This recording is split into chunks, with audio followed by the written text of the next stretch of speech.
दोस्तों मान लो कि आपको कहीं से 5 करोड़ रुपए मिल जाए, आप तो खुशियां मनाने लग जाओगे, गाड़ी बंगला एक आलीशान जिंदगी के सपने देखने लगोगे।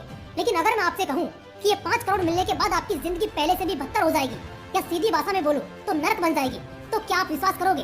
शायद नहीं, मगर यही सच्चाई है। इन्हें देखिए, आप में से कई लोग इन्हें जानते भी होंगे, जिन्हें नहीं मालूम उन्हें बता दूं, इनका नाम सुशील कुमार है। ये कौन बनेगा करोड़पति के सीजन 5 के विनर थे। पता है उस सीजन इन्होंने कितने पैसे जीते थे? 5 करोड़। आपको क्या लगता है 5 करोड़ जीतने के बाद इनका जीवन कैसा होगा?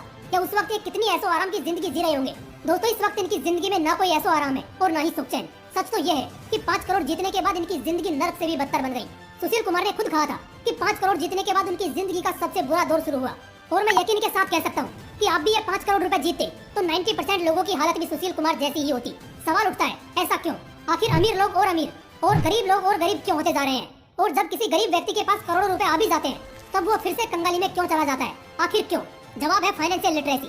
दोस्तों जीवन में पैसा कमाना बड़ी बात नहीं होती, उस पैसे का सही ढंग से उपयोग करना और उसे ग्रो करते रहना, या अक्षय कुमार की भाषा में कहें तो पैसा डबल करके पैसे से ही पैसा बनाना बड़ी बात होती है। आज के इस वीडियो में मैं आपको 6 ऐसे पॉइंट्स बताऊंगा जिन्हें अमीर लोग फॉलो करते हैं एंड और भी अमीर बनते जाते हैं। Number 1, rich don't work for money, money work for them. हमारे देश में ज्यादातर लोग 24 घंटे 7 दिन पैसे के पीछे भागते रहते हैं। गलती लोगों की भी नहीं है। बचपन से पढ़ाई जब पैसे के पीछे भागने के लिए कराई जा रही है तो कोई भी बड़ा होकर पैसे के पीछे भागेगा नहीं तो क्या करेगा? एक तरफ घर में घर वाले ताना देते हैं कि तुझे अपनी जिंदगी अगर संवारनी है तो तुझे पैसा कमाना ही पड़ेगा, अगर तुझे सुंदर लड़की से शादी करनी है तो पैसे वाला बनना ही पड़ेगा। दूसरी ओर स्कूल में टीचर्स भी स्टूडेंट्स को यही पाठ पढ़ाते हैं कि जीवन का असली मकसद पैसा कमाना होना चाहिए, क्योंकि पैसा ही वो चीज है जो दुनिया भर का ऐसो आराम तुम्हारे कदमों में रखने वाला है। जन्म से लेकर पैसा कमाने की अवस्था तक जब कोई ऐसे एनवायरमेंट में रहेगा तो उसे पैसे के नहीं तो क्या डॉक्टर, इंजीनियर या एस्ट्रोनॉट्स बनने के सपने आने वाले हैं। दोस्तों अगर आपको एक सक्सेसफुल अमीर आदमी बनना है तो यह बात हमेशा अपने जहन में रखना, अगर तुम सपना पैसा कमाने का देखोगे या उससे मिलने वाले ऐसो आराम का देखोगे तो वो कभी पूरा नहीं होने वाला। अगर पैसा कमाना है तो पहले पैसे को अपनी प्रायोरिटी से निकाल फेंकना होगा। अमीर लोग और ज्यादा अमीर बनते जा रहे हैं, इसके पीछे की वजह क्या है? वजह यही है कि वो पैसे के पीछे कभी भागते ही नहीं। उनकी फर्स्ट प्रायोरिटी पैसे कमाना होती ही नहीं है। वो हमेशा किसी नए आइडिया, नए तरकीब के बारे में सोचते रहते हैं जिससे अल्टीमेटली पैसा आ सके। टाटा और रिलायंस जियो जैसी बड़ी बड़ी कंपनीज नए नए आइडियाज पर काम करती रहती है ताकि ज्यादा से ज्यादा मार्केट कैप्चर किया जा सके, जिससे पैसा आना कोई बड़ी बात नहीं रह जाती। इसलिए पैसे के पीछे भागने के बजाय खुद को इंप्रूव करके पैसे को अपने पीछे दौड़ाओ। Number 2, it's not how much money you make, it's how much money you keep. Mukesh Ambani और अनिल अंबानी 2 भाई, जब दोनों भाइयों के बीच संपत्ति का बंटवारा किया गया तब दोनों भाइयों की गिनती दुनिया के टॉप 10 सबसे अमीर लोगों में होती थी। वो दिन था और आज का दिन है।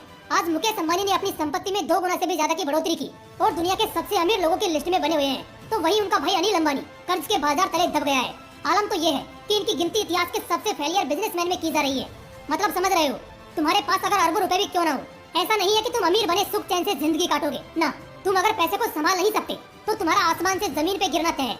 इसलिए इम्पोर्टेंट ये है कि पैसे को संभाल कर रखने का नॉलेज तुम्हारे पास होना जरूरी है। फिर सवाल उठता है कि पैसे को कैसे संभाल के रखा जाए? क्या नोटों की गड्डी जमा करके तिजोरी में रखना है ताकि वो सेफ रहे? नहीं, क्योंकि साल दर साल करेंसी रेट में बदलाव होता रहता है। इसलिए यह सबसे बेकार उपाय है। हमें पैसे को संभाल के रखने के लिए एसेट्स और लायबिलिटी के बीच का अंतर समझना जरूरी है। लोग मानते हैं कि घर एक संपत्ति है, बट ऐसा बिल्कुल भी नहीं है। जब आप घर बनाने में अपना पैसा डालते हो तो उसमें से कोई भी रिटर्न नहीं मिलता। आपका घर एक लायबिलिटी है। हाँ, अगर आपने कोई प्रॉपर्टी खरीदी है और उससे आपको महीने या साल के हिसाब से पैसा आता है तो फिर वो आपका एसेट हुआ। इसी तरह हमें अपना ज्यादातर पैसा एसेट्स को बढ़ाने में डालना चाहिए, ना कि लायबिलिटीज में। Number 3, don't spend your whole life working for someone else. हमारे देश का यूथ बेरोजगार है, इसलिए नहीं कि वो पढ़े लिखे नहीं है, बल्कि इसलिए क्योंकि वो सही ढंग से पढ़े लिखे नहीं है। हमारे देश का ज्यादातर युवा सरकारी नौकरी या किसी के हाथों के नीचे नौकरी करना चाहता है। ऐसा नहीं है कि यह बुरी बात है, लेकिन जीवन भर के लिए एक सैलरी पर किसी के नीचे काम करते रहना यह सही बात नहीं है। ये हमारे यूथ की नहीं, पूरे गरीब और मिडिल क्लास की समस्या है। देखो, जब कोई व्यक्ति दूसरे व्यक्ति के अंडर काम करता है तब वो अपनी काबिलियत के दम पर दूसरे व्यक्ति को पैसे कमा कर दे रहा होता है, उस व्यक्ति की कंपनी की प्रोडक्टिविटी बढ़ा रहा होता है। पर जब बात खुद की आती है तब मंथली सैलरी पर खुश हो जाता है। वो अपनी मंथली सैलरी जोड़ जोड़ कर बैंक बैलेंस बढ़ाता है ताकि फ्यूचर सिक्योर हो सके। पर होता इसके बिल्कुल अपोजिट है। उसकी जिंदगी में कुछ ऐसी गंभीर समस्या आन पड़ती है जिससे उसका बैंक बैलेंस गुल हो जाता है और फ्यूचर के लिए जो प्लान बनाए थे वो धरे के धरे रह जाते हैं। अगर वीडियो अच्छा लगा तो इसे अपने दोस्तों के साथ जरूर शेयर करना, और अगर अभी तक आपने मोटिवेशनल विंग्स को सब्सक्राइब नहीं किया है तो ऐसे ही पावरफुल मोटिवेशनल वीडियोस के लिए इसे सब्सक्राइब करके बेल आइकन जरूर दबा लेना। फिर मिलते हैं नेक्स्ट वीडियो में एक नए मोटिवेशन के साथ। जय हिंद।